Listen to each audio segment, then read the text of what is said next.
my feet back to life, and the falling from the start.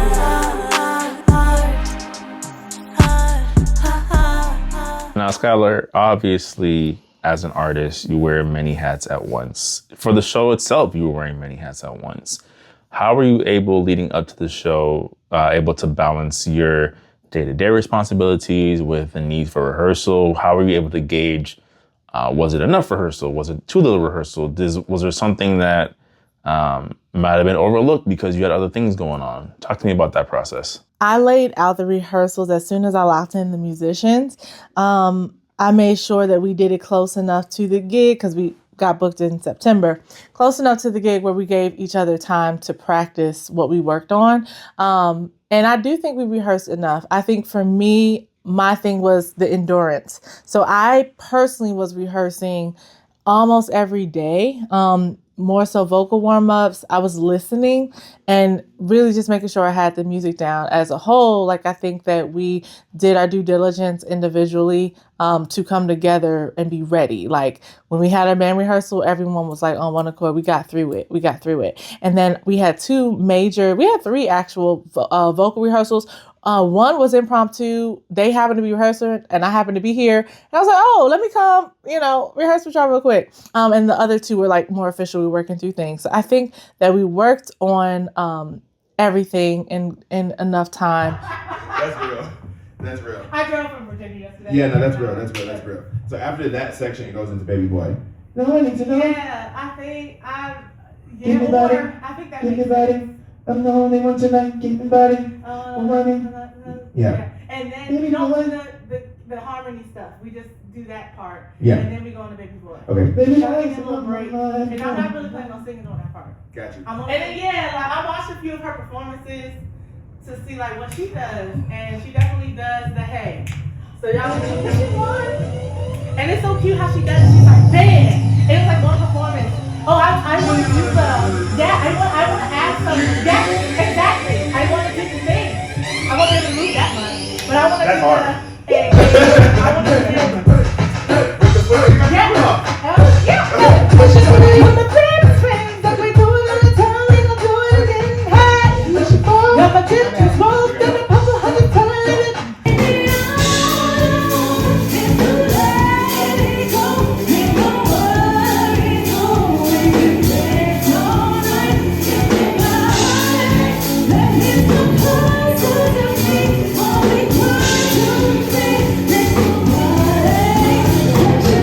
Now, Skyler, obviously there was a lot of things that went into the planning of this show, right? Coordinating rehearsal times, getting everyone's schedule, your own schedule.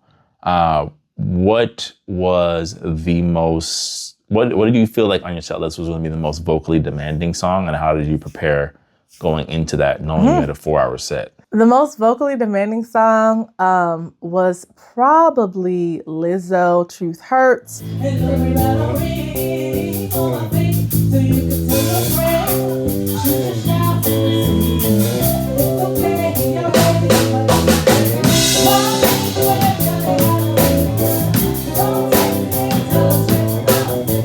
Bang Bang by Ariana Grande, Jessie J, and Nicki Minaj. Yeah, when I think about it, those are probably the most challenging. Only because they required a little bit of rap, and I'm a singer. So I had to push myself in that. So I definitely figured out time to practice. I was being very intentional about my time after work. I was being very intentional with my free time, making sure I'm listening to the music consistently. So it's definitely like I had to fill the spaces in between what I already had going on. And I feel like I got a good groove. There definitely was balance for myself with practicing.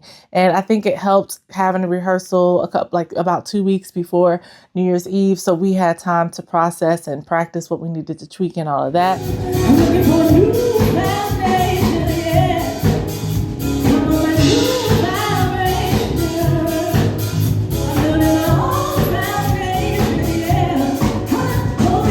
Was there anything, because I know you mentioned in the previous episode that you had to make a lot of adjustments, especially based on some of the last minute things in the venue and so on and so forth. Was there anything that you felt like you had to then adjust for the performance given that? I practice how I perform. So the last little piece was like, okay, I got to figure out the gestures and the dancing and all of that. That I did have to adjust from what I typically would do because I just had foot surgery. So I was just keeping in mind, like, this is going to be a different performance. I'm going to have to sit down when I typically don't. I'm going to have to, dance and stuff a little different. So I prepared for that adjustment, but nothing really changed from the preparation to the actual show. And then as the person who is obviously doing a lot of the directing during the show, when did you feel like there was moments because obviously you're delegating tasks. Talk to me more about the balance of when do I get the crowd involved to sing the lyrics? When do I let the background singers sing the lyrics? Like, how was that controlling that flow throughout the show? That definitely was done early on when I was curating the set list. The crowd participation definitely was for before I let go with the electric slide. We also added in later at band rehearsal, which was an idea from Du Bois, the background singer. We added in flex, which is another line dance. He was like, this actually would go great with this. And I'm like, okay, cool. So we added these things in. I definitely want to give the band time to shine. So I had the band start with a Prince medley, little mashup with some songs. And that was fun. And then they also ended the set with A. Marie, One Thing.